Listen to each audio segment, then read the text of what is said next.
video kali ini kita akan membahas siklus akuntansi perusahaan dagang. Berikut ini neraca saldo awal, transaksi, dan penyesuaian. Pertama-tama kita harus bikin jurnal khusus terlebih dahulu, dimulai dari jurnal pembelian. Isi dari jurnal pembelian ini pembelian secara kredit, ciri-cirinya ada syarat pembelian, no faktur. Contohnya transaksi pada tanggal 1 Desember membeli barang dagang dengan syarat pembelian, dicatat debit pembelian sebesar 2.100.000 dan kredit utang dagang 2.100.000. Kedua, kita membuat jurnal penjualan. Isi dari jurnal penjualan ini mencatat segala penjualan dalam bentuk kredit, kebalikan dari pembelian tadi.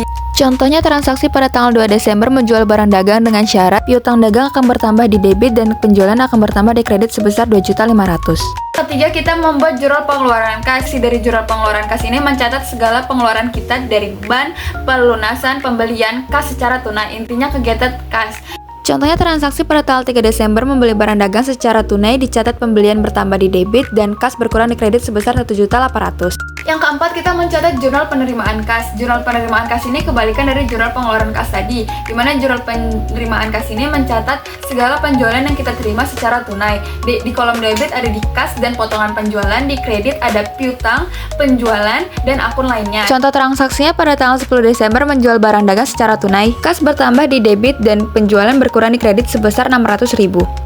Nah, yang terakhir kita membuat jurnal umum nih. Jurnal umum ini isinya segala kegiatan transaksi yang tidak dicatat dari jurnal sebelumnya. Misalnya dari retur pembelian, retur penjualan, dan penyusutan aset tetap. Contoh transaksinya pada tanggal 11 Desember diterima retur penjualan. Retur penjualan di debit dan piutang dagang berkurang di kredit sebesar 80.000. Setelah kita membuat jurnal khusus tadi, kita membuat buku besar pembantu. Tujuan dari buku besar pembantu ini membantu merincikan kegiatan transaksi. Yang pertama, buku besar piutang.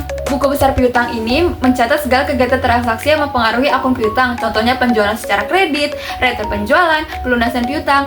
Buku besar pembantu piutang ini dikelompokkan berdasarkan nama toko, jadi dicatat menurut transaksi yang memengaruhi akun piutang. Yang kedua, di buku besar pembantu utang mencatat segala kegiatan transaksi yang memengaruhi akun utang seperti pembelian secara kredit, retur pembelian, pelunasan utang. Buku besar pembantu utang ini juga dikelompokkan berdasarkan nama toko, jadi setiap transaksi yang mempengaruhi akun utang. Nah, setelah transaksi sudah dicatat dan dikelompokkan pada jurnal-jurnal sebelumnya, lalu kita akan belajar gimana cara memposting ke buku besar. Langsung aja, transaksinya itu kan terjadi selama 30 hari dan perusahaan melakukan berbagai transaksi seperti yang pertama, pembelian barang dagang dari beberapa pemasok seperti Toko Makmur, Toko Garam Jaya, Toko Hujan, dan kemudian sebagian kredit ke utang dagang dan sebagian tunai. Kemudian penjualan barang dagang baik tunai maupun kredit dengan syarat 2/15 N/30. Penjualan kredit dicatat sebagai piutang dagang. Ada juga pembelian peralatan, perlengkapan, dan komputer. Sebagian kredit dan sebagian tunai. Nah, beberapa transaksi berupa pengembalian barang, pelunasan utang, dan penerimaan pelunasan piutang termasuk potongan pembelian dan potongan penjualan. Terus pemilik juga menambah setoran modal, perusahaan membayar sewa gedung, tagihan listrik, serta gaji karyawan. Nah, setelah semua tercatat dalam akun-akun yang dikelompokkan pada buku besar, kemudian kita lanjutkan ke neraca saldo. Dengan caranya itu kita masukkan saldo akhir pada setiap akun buku besar. Contohnya, misal saldo kas berakhir di debit 6.337.600. Nah, itu kita masukkan ke neraca saldonya gitu. Pokoknya saldo akhir tiap akun. Terus kemudian setelah neraca saldo, kita masuk ke ayat jurnal penyesuaian. Yang pertama ada persediaan awal 8.700.000 dicatat sebagai ikhtisar laba rugi debit dan persediaan kredit.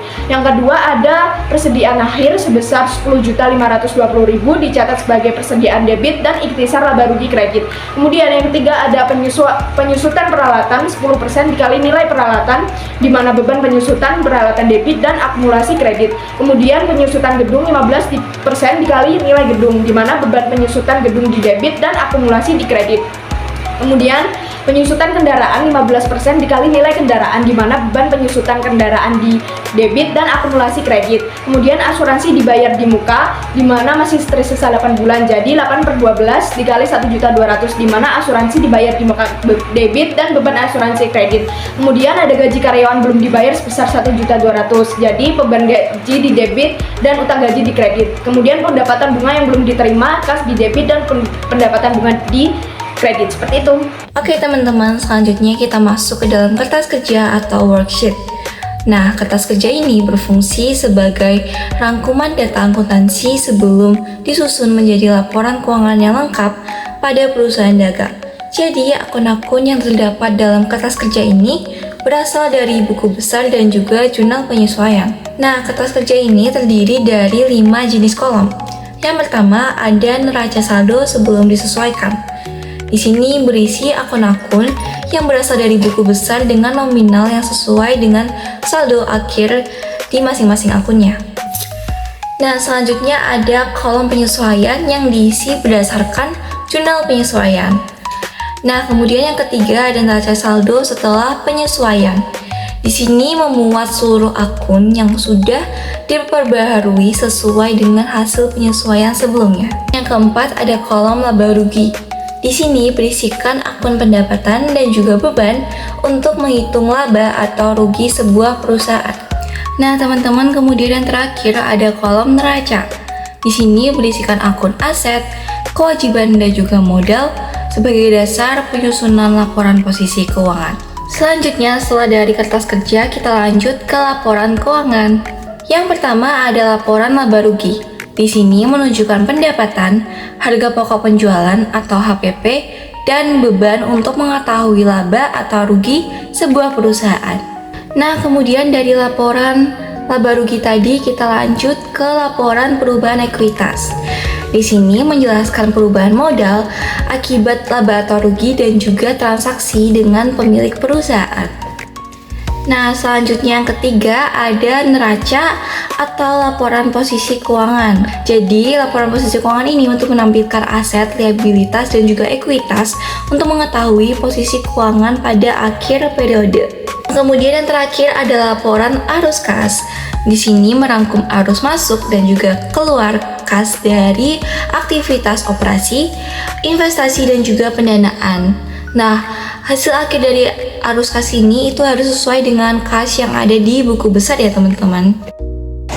Oke teman-teman, untuk jurnal penutup itu kita dapat datanya dari kertas kerja. Ya, dari kertas kerja itu kita tinggal pindahin aja. Yang pertama ada akun pendapatan, kita totalin semua. Jadi kita masukin kemudian ditotalin untuk ITCR laba ruginya nanti masuknya di kredit. Kemudian untuk akun bebannya juga sama, tapi untuk akun bebannya itu ITCR laba ruginya di debit dan nama akunnya di kredit. Ditambah juga kemudian untuk penutupan laba bersih ini itu hasilnya itu dari ini kredit dari pendapatan dikurangin debit dari ini akun beban. Jadi nanti totalnya itu 24 juta. Kemudian itu di debit, kemudian ditutup pakai modalnya itu ada 24 juta di kredit. Kemudian untuk akun privenya itu ya tinggal masukin 3 juta dari modal debit. Kemudian privenya masuk 3 juta di kredit. Jadi udah nutup tuh. Kemudian untuk neraca saldo setelah penutup itu kita dapat dapat datanya dari laporan keuangannya. Nah, kita masukin urut dari yang pertama itu ada aset atau harta. Jadi ada kas, piutang, dan sebagainya. Kita masukin aja dari laporan keuangan yang sebelah sini. Nah, ini pokoknya tinggal dimasukin aja mulai dari kas. Ini ada saldo akhir kasnya 6 juta. Ya udah tinggal dimasukin. Sini 6 juta sampai semuanya udah dimasukin. Kemudian yang kedua ada liabilitasnya. Dimasukin juga akumulasi penyusunan kendaraan dan sebagainya. Di kredit untuk yang kasnya tadi kan di debit karena kas nambah di debit dan liabilitas itu nambahnya di kredit. Kemudian ini yang terakhir ada modalnya tinggal dimasukin di kredit. Nah, kemudian semuanya dijumlah sampai ininya dapat 0 balance gitu.